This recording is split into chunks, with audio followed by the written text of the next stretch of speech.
speaker and I draw attention to my register of interests. I have always been and still remain a vocal advocate for devolution and reorganisation. I got to witness the type of joy and hope I want every community to feel as I worked in Greater Manchester during the establishment of the first devolved mayoralty.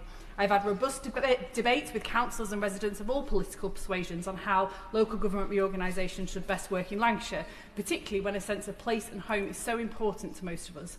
The prospect of what we know to be our place changing somehow can be unsettling, but if we are brought along and engaged throughout, we can usually start to see the opportunities too. I want to focus my comments on the most local level of our democratic structure, one that I personally believe should be used to even greater effect if we let it, and that is the role of town and parish councils.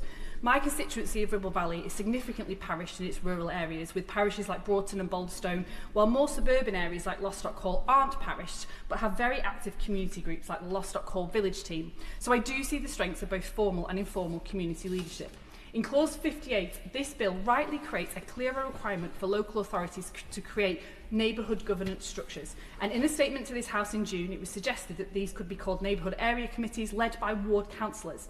But I am concerned that the bill doesn't fully appreciate the role that town and parish councils currently play and how the accountability of these potential neighbourhood area committees doesn't seem to be enshrined. To just cover a couple of concerns I have, one is that where these are led by ward councillors are political in their nature, where parish councillors are usually apolitical, and so we need to consider the ramifications of changing this focus of these local committees.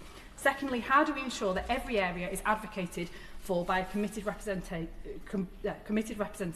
How do we tangibly protect areas whose ward councillors aren't active or who don't create a neighbourhood governance structure?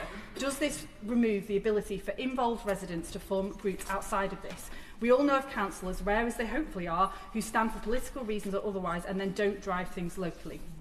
Finally, while parish and town councils only cover 36% of the population in England, they cover some 90% of its geographical area. While some may feel that this distinction means that parish councils aren't actually so influential and significant in our country's governance, I think we should note that this view does a disservice to the land that we live in and on and are sustained by. As politicians, and indeed all residents in a democracy, we are just as responsible for the land around us and its resources, and some of the biggest roles for parish and town councils are around planning, the environment, flooding, and ensuring local areas are managed well, the buildings, the fields, the roads, and not just the people. So while for some this section of the bill might seem like a small and fairly niche section, for me it's important that if we are not paying attention to the conversations that are happening in the pub or the community centre and to the people there who understand their local area better than anyone, then we will struggle to understand what people want and need. Let me be very clear, this bill is monumental, but let's build on our fantastic existing structures, especially those town and parish councils that cover 90% of our great country, as has always been the Labour way. Order.